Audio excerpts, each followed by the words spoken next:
here on this special day. Our hearts are full of pleasure. A day that brings the two of you close together. We're gathered here to celebrate a moment you'll always treasure. We ask Allah to make your love last forever. Let's raise our hands and make dua like the Prophet taught us. And with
Assalamualaikum warahmatullahi wabarakatuh. Innal hamdalillah nahmaduhu wa nasta'inuhu wa nastaghfiruh wa na'udzu billahi min shururi anfusina wa min sayyiati a'malina. May yahdihillahu fala mudilla lahu ومن يضلل فلا هادي له. أشهد أن لا إله إلا الله وحده لا شريك له وأشهد أن محمدا عبده ورسوله صلى الله عليه وسلم. رب اشرح لي صدري ويسر لي أمري واحلل عقدة من لساني يفقه قولي. Subhanaka la ilma lana illa ma 'allamtana innaka antal alimul hakim wa la hawla wa la quwwata illa billahil aliyyil azim. Tuan Imam yang saya hormati, muslimin muslimat yang dirahmati Allah, ucapan puji syukur kita panjatkan kehadirat Allah Subhanahu wa taala dan ucapan selawat salam kepada junjungan Nabi Muhammad sallallahu alaihi wasallam. Allahumma salli ala Muhammad wa ala ali Muhammad. Ke surat 697, bahaya pendapatan dan berhati-hati dari yang haram. Bawah sekali. Ali bin Abi Talib radhiyallahu anhu berkata, At-tajiru iza lam yakun faqihan irtatamma farriba. Pedagang jika tidak mengerti agama maka pasti terjerumus dalam riba. Pedagang jika tidak mengerti agama maka dia akan terjerumus ke lembah riba, yakni tidak mengerti tuntunan agama mengenai halal haram dalam cara mencari uang dan mendapatkan keuntungan. Muslimin muslimat yang dirahmati Allah, Beginilah yang dikatakan oleh Ali bin Abi Talib, maknanya agama itu mesti menjadi asas kepada segala setiap usaha pekerjaan yang kita lakukan, terutama dalam bermuamalat. Di dalam Islam, sebagaimana yang kita maklum, dia ada persoalan-persoalan jenayat, ada persoalan-persoalan muamalat, dan ada persoalan-persoalan munakahat. Jadi persoalan muamalat ni tuan-tuan, terutama berjual beli, berdagang ni amat bahaya sekali kalau seandainya tidak ada landasan asas agama kepada pedagang tersebut, sebab dibimbangkan dia akan terjerumus kepada riba, kepada perkara-perkara yang boleh menjatuhkan dia kepada kemurkaan Allah. Di dalam satu hadis daripada Abu Daud, tuan-tuan, diriwayatkan oleh Abu Daud, dan Rasulullah sallallahu alaihi wasallam menyebutkan berkaitan tentang penyakit yang melanda umat Islam. Dan sekaligus di sini Rasulullah SAW menyebutkan tentang pengobatan ataupun cara penyelesaian bagi menghadapi penyakit tersebut, di mana Rasulullah SAW bersabda, "Iza tabaya'tum bil'inah." Iza tabaya'tum bil'inah. Jika kamu telah berjual beli dengan sistem bai'ul inah. Bai'ul inah ni tuan-tuan maknanya riba yang terselubung. Riba yang terselubung. Orang hari ini dia tak sebut riba, tuan-tuan, tapi dia sebut faedah. Jadi bahasanya lebih sedap, kan? Kalau di Indonesia disebut dengan bunga. Riba tu bunga, tuan-tuan. Siapa yang tak nak bunga? Aku pinjam dengan kau wang 1,000, bunganya 100. Jadi bunga, tuan-tuan, bahasanya indah, kan? Itu sebenarnya bunga tu riba lah. Orang tak kata pinjam 1,000 riba 100, tak kata. Orang kata bunga. Bunga, siapa yang tak nak bunga ros? Siapa yang tak nak bunga melati? Siapa yang tak nak bunga yang baunya harum semerbak wangi, kan? Itu namanya bai'ul inah, riba yang terselubung. Sebenarnya riba lah tu, kan? Kemudian satu lagi Rasulullah menyebutkan, wa akhaztum aznabal baqar, iaitu kamu telah memegang ekor-ekor lembu. Memegang ekor-ekor lembu ni maknanya orang dahulu kan apabila membajak sawah, dia guna lembu, kan? Guna kerbau, kan? Ini nak menunjukkan orang dah sibuk dengan urusan sawah ladang, urusan perkebunan. Kemudian satu lagi, waraditum bizar'i. Ini jelaslah, waraditum bizar'i, dan dengan pekerjaan bertani. Dengan pekerjaan maknanya orang sudah sibuk mengurus ladang-ladang, sawah-sawah, menurus perkebunan, kan? Kemudian Allah SWT sebutkan, wa taraktumul jihad. Wa taraktumul jihad, kemudian kamu meninggalkan jihad pada jalan Allah. Sibuk mengurus harta benda dunia, tinggalkan jihad. Tinggalkan kesungguhan untuk menyebarkan agama Allah. Maka Allah kata, sallallahu alaikum zullan. Sallallahu alaikum zullan. Niscaya Allah akan menjadikan kehinaan menguasai diri kamu.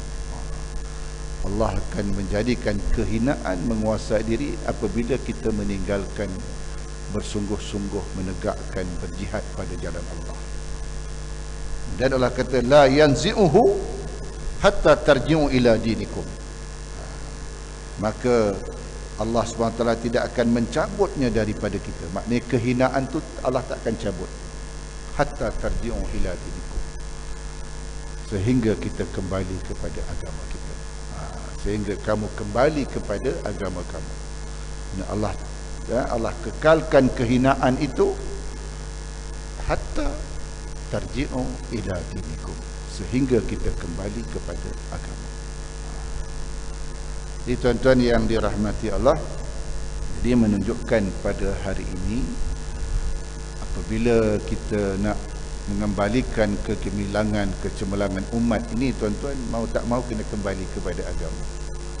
Imam Malik menyebutkan untuk cemerlang umat hari ini dan umat pada bila-bila masa saja untuk berada pada tahap kegemilangan, dia mesti lakukan apa yang dilakukan oleh orang-orang yang terdahulu. Maknanya mesti dilakukan apa yang dilakukan oleh Nabi Muhammad sallallahu alaihi wasallam, apa yang dilakukan oleh kalangan sahabat, apa yang dilakukan oleh kalangan tabi'in. Untuk hari ini itulah caranya. Kalau dahulu asasnya adalah Al-Quran dan Sunnah untuk kecemerlangan kegemilangan umat itu, hari ini asasnya mesti itu juga. Untuk menjadikan umat ini cemerlang gemilang, mesti dengan cara yang ditunjukkan oleh orang-orang terdahulu. Kemudian tuan-tuan yang dirahmati Allah, di samping itu kalau kita perhatikan juga tuan-tuan, hadis yang biasa kita dengar, Rasulullah SAW menyebutkan umatku di akhir zaman, dia tak ubahnya bagaikan berada dalam satu hidangan. Dia dilahap, direbut, dikeroyok. Kalau adalah bahasa sini, bahasa keroyok, tuan-tuan, oleh orang-orang yang lapar. Apakah jumlah kita sedikit pada waktu itu ya Rasulullah? Tidak, kata Rasulullah. Kita ramai. Hari ini umat Islam jumlahnya 1.6, 1.7 bilion, tuan-tuan. Tapi kuantiti banyak, tapi kualiti tak ada. Umat ini bagaikan buih di atas air bah, raka. Musuh tidak takut, tidak gerun kepada umat Islam. Jumlah 1.6 bilion ini tidak digeruni oleh musuh, kerana dalam diri umat Islam itu sudah dihinggapi penyakit al-wahan. Al-wahn. Ma huwa al-wahnun? Hubbud dunya wa karahiyatul maut. Cinta kepada dunia, takut mati. Hari ini umat, selain umat Islam tidak gerun, tak takut dengan umat Islam, tuan-tuan. Bahkan hari ini kalau kita perhatikan, umat Islam menjadi sasaran kepada ratahan pembantaian, pembunuhan kejam oleh musuh-musuh Islam. Kita lihat di Palestin, di Gaza tidak berakhir lagi. Di Burma, Myanmar, Rohingya tidak juga berakhir. Dan terakhir kita perhatikan di akhbar-akhbar alam maya, tuan-tuan, di mana orang seagama, se-Islam dengan kita di Afrika Tengah, mereka diratah, daging umat Islam tu diratah mentah-mentah, tuan-tuan. Mana dia pembelaan daripada 1.6, 1.7 bilion umat Islam di seluruh dunia ini? Mana ada pembelaan? Tidak seperti dahulu, umat Islam digeruni oleh orang-orang lain, oleh umat lain. Perang salib sekian lama, Islam memperoleh kemenangan, kejayaan. Perang Badar, jumlah 313 boleh menumpas mengalahkan jumlah 1000 orang. Perang Yarmouk, tuan-tuan, perang Yarmouk antara tentera Islam dengan tentera Rom. Tentera Islam dipimpin oleh Abu Ubaidah Al-Jarrah, di bawahnya ada Khalid bin Walid. Tentera Islam yang jumlahnya 50,000 orang boleh mengalahkan tentera Rom yang jumlahnya 200,000 orang. 200,000 orang. Padahal yang 50 orang tu bukan tentera sejati, tuan-tuan. Yang 50,000 orang tu kalangan petani, ada seruan jihad, mereka turut berjihad. Kalangan pedagang, ada seruan jihad, mereka terjun untuk berjihad pada jalan Allah. Mereka bukan tentera, bukan askar tulen, tuan-tuan, tapi mereka ada seruan jihad, mereka pergi je. Berlainan dengan 200,000 Tentera Rom yang memang siang malam pagi petang kerjanya berperang, berlatih berperang, tuan-tuan. Namun dikatakan jumlah 200,000 itu, tuan-tuan, lari lintang pukang, tuan-tuan. Maka riwayat mengatakan di dalam peperangan Yarmouk ini, Panglima Rom melantik seorang spy untuk masuk ke kemah-kemah tentera Islam bagi melihat apa yang dilakukan oleh tentera Islam. Maka dikatakan, tuan-tuan, dia masuk waktu petang, bermalam, kemudian petang besoknya, maknanya satu malam satu hari, keluar daripada kemah-kemah tentera Islam, kerana yang jadi dilantik menjadi spy ini adalah orang Arab, kerana ketika itu Jordan berada dikuasai oleh Rom, Arab tapi Kristian, tuan-tuan. Dan jadi berbahasa Arab, jadi maka tentera Islam tidak mengenali spy tentera Rom ini, tuan-tuan. Maka apabila sehari semalam mereka berada bersama-sama dengan tentera Islam, maka ketika melaporkan kepada Panglima Rom, maka dia kata, pada malam hari ini aku dapati tentera Islam mereka bagaikan rahib-rahib kita, macam rahib-rahib kita. Siang harinya mereka berpuasa. Kemudian dia kata apa? Apabila mencuri dari kalangan mereka, panglima mereka, pemimpin mereka, mereka akan potong tangan. Dari kalangan tentera Islam ni, kalau mencuri dari kalangan mereka, sama ada raja, sama ada pemimpin, sama ada panglima mereka, mereka akan potong tangannya.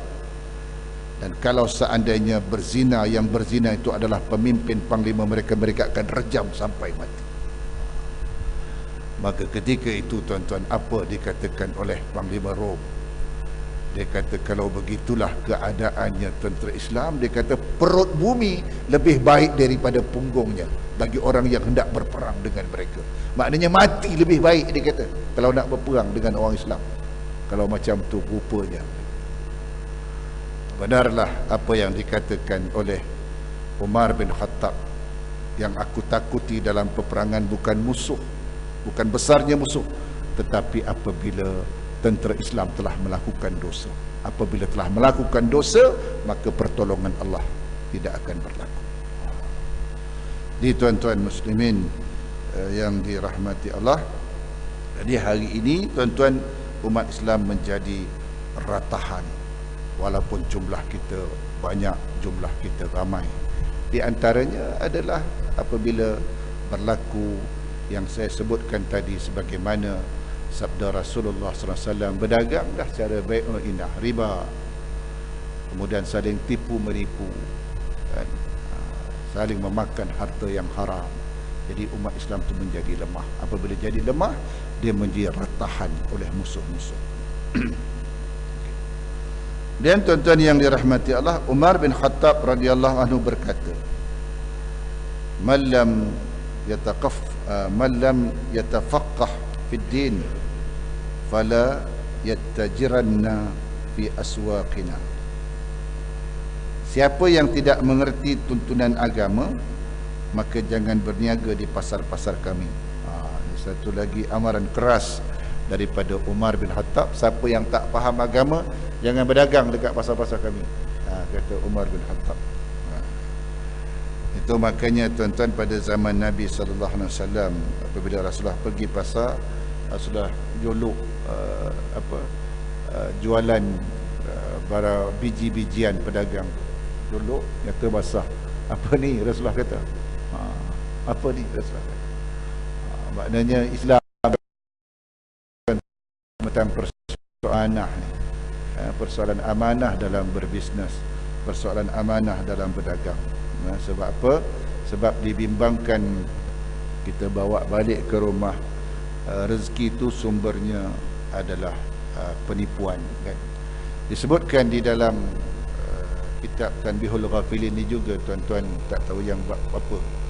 Ini berkaitan tentang 10 orang sahabat pergi menunaikan ibadah haji di Mekah. Kemudian dikatakan daripada 10 orang ni, seorang sakit sampai di tanah suci, sakit. Dan sakit, tuan-tuan, dengan takdir Allah dia meninggal di Mekah. masa dahululah. Apabila meninggal dunia, tuan-tuan, maka sahabatnya yang 9 orang ni lakukan fardu kifayah untuk mengkebumikan jenazah. Apabila jenazah sahabatnya ini telah dimandikan, dikafan dan disolati, dan tiba masanya untuk dikebumikan, digalikan tanah perkuburan, ditalikan tanah kubur. Apabila gali tanah kubur, tuan-tuan, siap gali, tiba-tiba ada seekor ular dalam kubur tersebut. Maka yang 9 orang ni masih husnuzan, bersangka baik. Mungkin kawasan ni kawasan ular, dia kata kita tutup lubang, gali kubur lain 30 meter daripada tempat tu. Gali punya gali, ada lagi ular, tuan-tuan. Sehingga dikatakan beberapa kubur digali tetap ada ular di dalam. Lalu ditanyakan kepada seorang yang alim ketika itu, kita nak buat macam mana? Maka dia kata, kebumikanlah saja walaupun ada ular di dalamnya. Sebab dia kata, walaupun kamu gali beribu-ribu kubur, dia kata mesti ada ular. Sebab ular tu adalah amalannya semasa hidup di dunia dahulu. Maka terpaksalah, tuan-tuan, dimasukkan saja walaupun di dalam kubur tersebut ada ular. Na'udzubillah min zalik. Maka setelah balik daripada menunaikan ibadah haji, salah seorang daripada sahabat yang 9 orang tadi pergi ke rumah orang yang meninggal, sahabat yang meninggal tadi, bagi menghantar barang-barangnya ke rumah isterinya. Apabila sampai di rumah isterinya, maka sahabat yang seorang tadi tanyakan kepada isterinya, apa sebenarnya yang diusahakan, yang dikerjakan oleh suamimu semasa dia hidup dahulu, sehingga kami mendapat sedikit kesulitan ketika mengkebumikan jenazah dia. Maka isterinya pun bercerita secara terus terang. Dia kata, suami saya ni dia peniaga barang runcit lah, kalau kita meniaga barang makanan asas, kalau kita beras lah, kalau masa tu gandum lah. Dia kata biasanya suami saya ni, dia kata daripada seguni gandum itu dia akan ambil lebih kurang 2 kilogram ataupun 2 liter untuk makanan kami sekeluarga. Kemudian yang 2 kilogram itu dia kata ditukar dengan ampas-ampas gandum tersebut, masuk balik dalam guni tadi untuk digaul semula. Dia ambil 2 kilo untuk makan, yang tu dia ambil abu-abu ampas 2 kilo juga masuk balik dalam, tapi kacau. Itulah dia kata kerja suami saya biasanya apabila dia berdagang dekat kedai runcit ni. Padahal yang dia ambilnya bukan banyak pun, 2 kilogram, tuan-tuan, tapi ditukar dengan ampas dan dijual. Ditukar dengan abu, ditukar dengan kulit-kulit gandum tu, dijual semula dengan pelanggannya, dan itu akan menjadi, rupanya dia menjadi ular ketika dia berada dalam kubur nanti. Itu yang 2 kilogram gandum, tuan-tuan. Kalau yang 2 juta macam mana? Yang 2 bilion macam mana, tuan-tuan? Maknanya perkara yang ada kaitan dengan penipuan, sama ada penipuan dalam berdagang ataupun penipuan duit rakyat, kan? Na'udzubillah min zalik. Dan macam mana nak berhadapan dengan Allah Subhanahu wa taala nanti. Sufyan Tsauri berkata, kamu jangan melihat pakaian orang-orang pasar, sebab di bawah mereka, di dalam pakaian mereka ada serigala-serigala. Alhamdulillah. Sufyan juga berkata, berhati-hatilah kamu daripada tetangga orang kaya dan qurra pasaran, kan? Dan ulama pemerintah. Alhamdulillah. Sufyan Tsauri suruh kita berhati-hati, tuan-tuan, kan? Kepada tetangga orang kaya. Qurra pasaran, maknanya orang yang menguasai pasaran barang, dan ulama pemerintah. Ulama pemerintah ni pun disuruh kita berhati-hati, tuan-tuan. Sebab saya pernah sebutkan Yusuf Qaradawi mengatakan ulama dan umara ni mesti bekerjasama, kata Yusuf Qaradawi dalam satu bukunya. Maka dikatakan amat naif, begitu naif sekali apabila umara tidak mau mendengar nasihat daripada ulama, dan ulama pula mengharapkan habuan harta benda daripada umara. Dia kata macam tu. Ia sungguh naif sekali apabila berlaku pada satu negara, pada sebuah negara, kata satu. Jadi tuan-tuan, balik pada tadi, kamu jangan melihat pakaian orang-orang pasar, sebab di bawah mereka, di dalam pakaian mereka ada serigala-serigala. Ini maknanya orang di pasar ni tuan-tuan, syaratnya ada yang tak ada agama lah tuan-tuan. Maka kecenderungan untuk menipu tu besar. Kan? Orang-orang yang menguasai pasar, yang berdagang di pasar ni, kecenderungan untuk menipu tu besar. Dalam ni kata sembari serigala. Serigala tu maknanya untuk memangsa memangsa musuhnya ataupun memangsa pelanggannya. Hati-hati, dia kata kepada pedagang dan yang berada di pasar-pasar, tuan-tuan. Dah dia apabila berlaku di dalam hadis yang lain disebutkan, tuan-tuan, apabila berdagang ni dah berlaku tipu menipu. Soal timbangan, kalau untuk dia dilebihkan, untuk orang dikurangkan. Biasanya berlaku begitu. Dia mengundang balak sebenarnya, tuan-tuan. Dia mengundang balak. Kalau tuan-tuan pernah pergi ke kawasan Riau, Pekanbaru, Padang, kalau tuan-tuan beli apa pun dia tak cukup 1 kilogram. Kalau kita minta 1 kilo dia tak cukup. Beli daging kalau 1 kilo dia kata cuma timbang cuma 800 kilogram. Usah daging, beli buah pun tuan-tuan. Dia beli buah dukung contohnya kan. Kata dia 1 kilo tak cukup 1 kilo. Suatu ketika Allah datangkan balak berupa gempa bumi yang dahsyat di kawasan tersebut kan. Puncanya kerana mereka memain timbangan, memain takaran dalam perdagangan mereka. Maka Allah Subhanahu Wa Taala mendatangkan balak kepada mereka. Dan hari ini tuan-tuan, orang macam-macam tuan-tuan. Yang penting ada kesempatan untuk nak dapatkan harta benda dunia walaupun dengan cara yang menipu kan? Bukan kadang-kadang bukan dengan bukan dengan jualan saja tuan-tuan, kadang-kadang tanah pun macam tu juga kan? Bayangkan kalau tanah ni sejengkal, bukan hak kita ambil tuan-tuan. Kita akan pikul tu nanti di akhirat tuan-tuan, 7 petala bumi walaupun sejengkal. Kalau dah 7 petala bumi tuan-tuan, ringan je nak pikul nanti.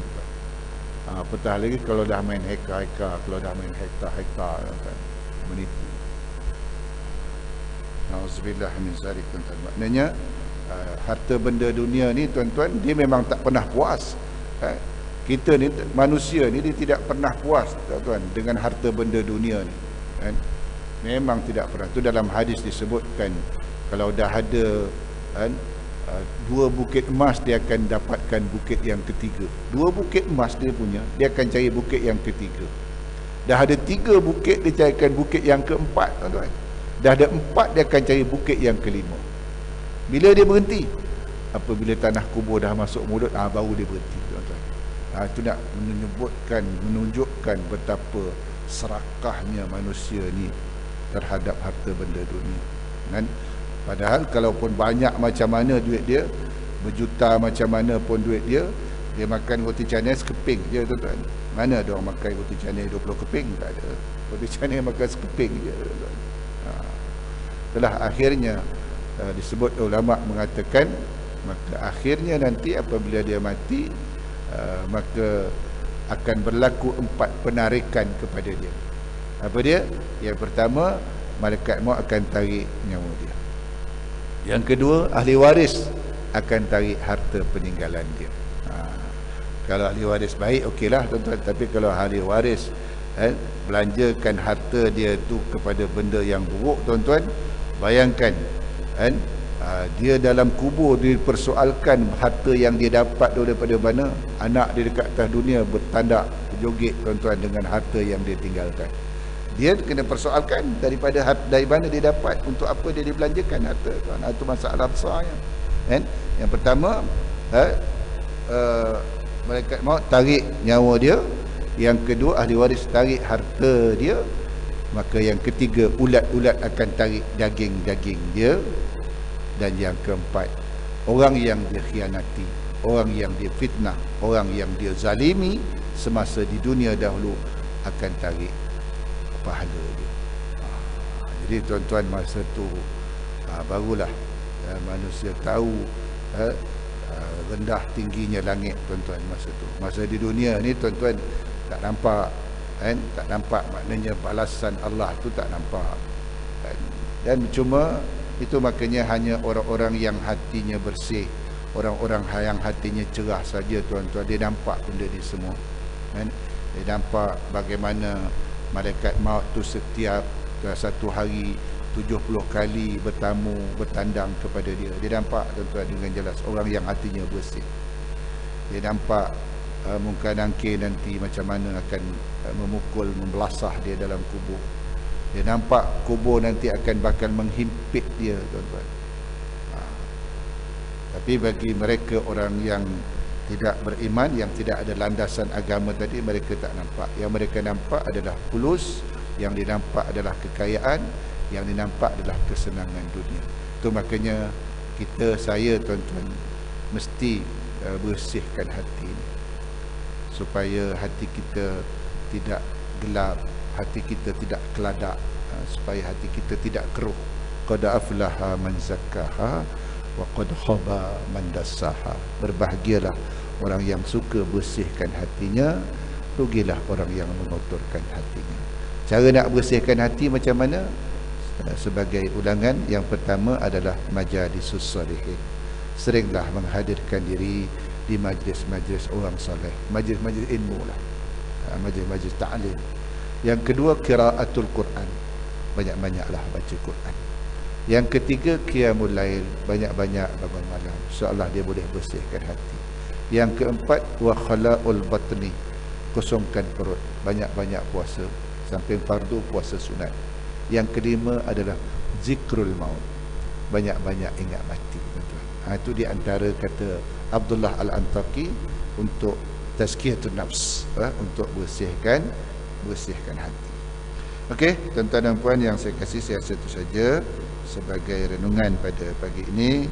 Mudah-mudahan ada manfaatnya untuk saya dan kita semua.